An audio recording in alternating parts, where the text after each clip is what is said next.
So I am really excited about today's show.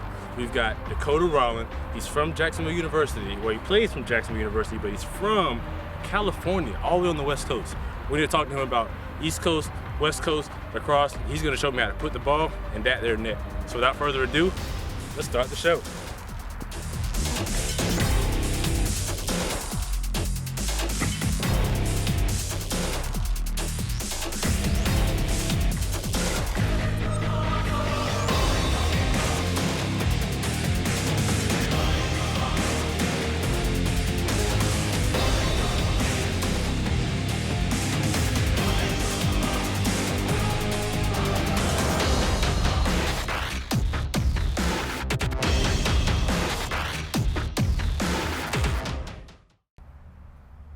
All right, guys, welcome in. We've got a special treat for you.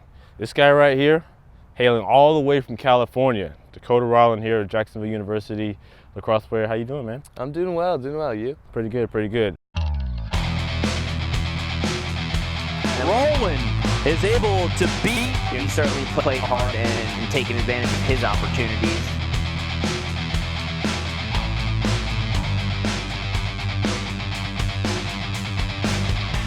So, first question, I know all the folks at home have already asked this question sitting on their couch, and we all want to know, how in the world did you end up here in Jacksonville?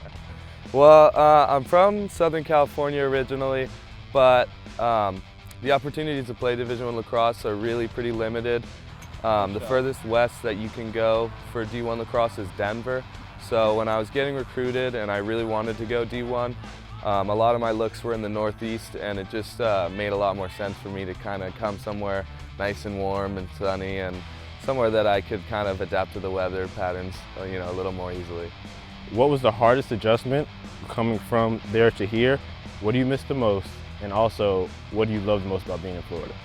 All right, so I guess hardest adjustment would definitely have to be probably the humidity. It was definitely weird getting used to it at first, coming out here and going through some pretty brutal practices when you're sweating everything out, but I think the thing that I miss the most, besides I guess I have to say family, of course, is probably the Mexican food. Yeah, the Mexican food's real good, so that's always been a constant craving when you're away. I guess in terms of Jacksonville, I really like the landscape. I like all the trees. I'm used to being kind of in a more dry, arid place with less trees, so it's really nice to be around all this green all the time. So. Ooh, awesome.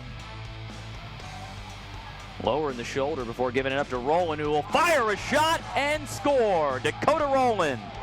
That's a really nice shot. Taking it back out west, played high school ball at Great Oak, played for your dad, a place where you actually still hold records for goals in the single season and throughout your career. You kind of get the sense playing for a parent, it's kind of two sides of the coin. People who haven't done it will say, oh, I'd never play for my parent, I don't know how I could. And I come to find people that have played, they kind of say, oh, it's the greatest thing that ever happened to me. Now, what side of the spectrum do you fall on? Yeah, I guess I can see where a lot of people might think it's not the best experience. I think that I would give a lot of credit to my dad just for handling it pretty well.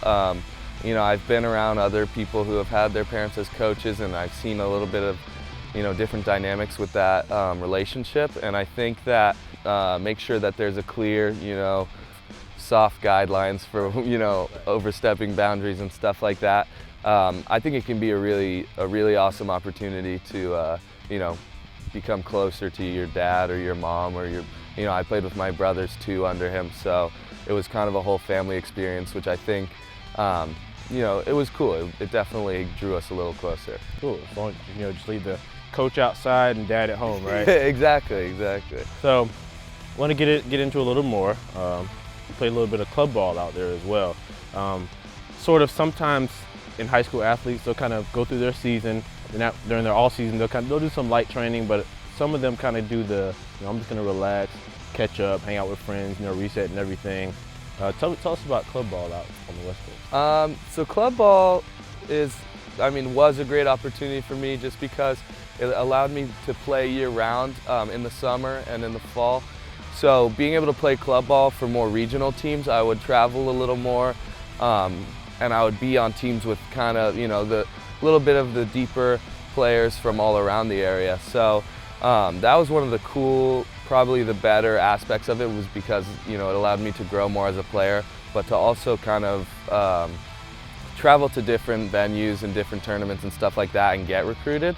I would say that also club ball was a good time to kind of separate from my dad in that, you know, going back to that, it was nice to get a little bit of a different coaching feel.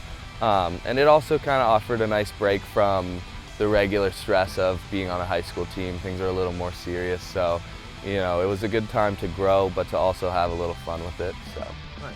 So you play midfield. Describe what exactly that position does for the folks at home. So midfield, I mean, technically midfielders are kind of your do-it-all guys. We get up and down, we play defense and offense, so we're the guys that will be on the field no matter where the ball is. In the college game, it's a little bit different because there can be guys that are specialized defensive midfielders and specialized offensive midfielders. I tend to play a little more offense. It's just a little more catered to my skill set.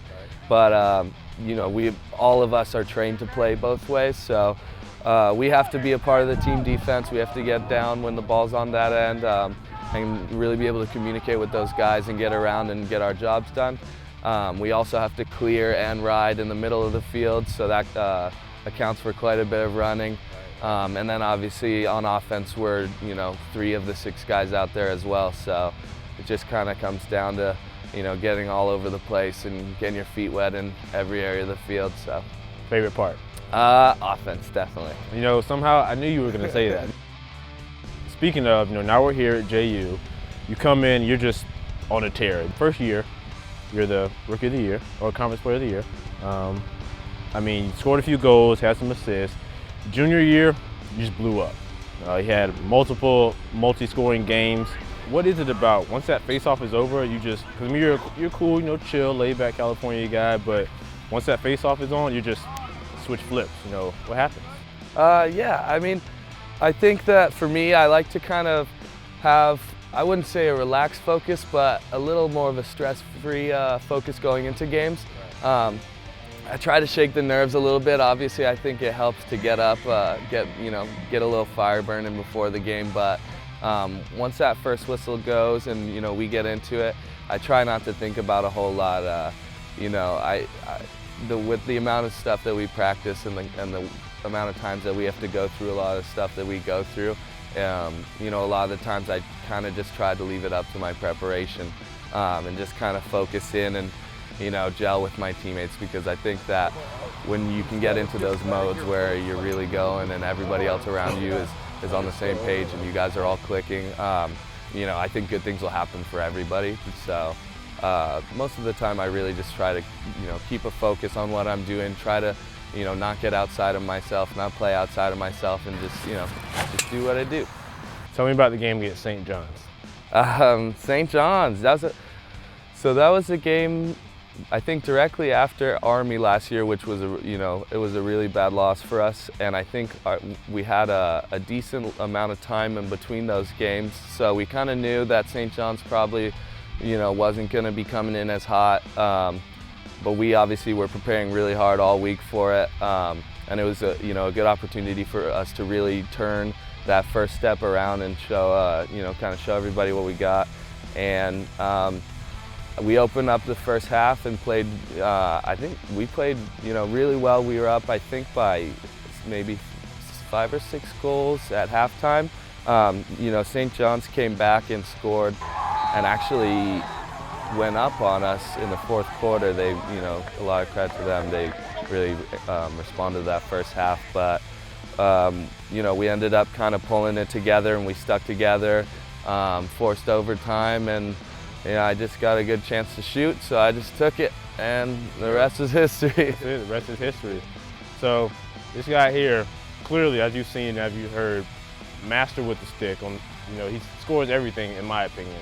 So now we're gonna have a little bit of fun. One, he's gonna show me, someone who's never picked up a lacrosse stick in his life, how to shoot this here ball into the net. We got a little surprise for you, so don't go anywhere. We'll be right back.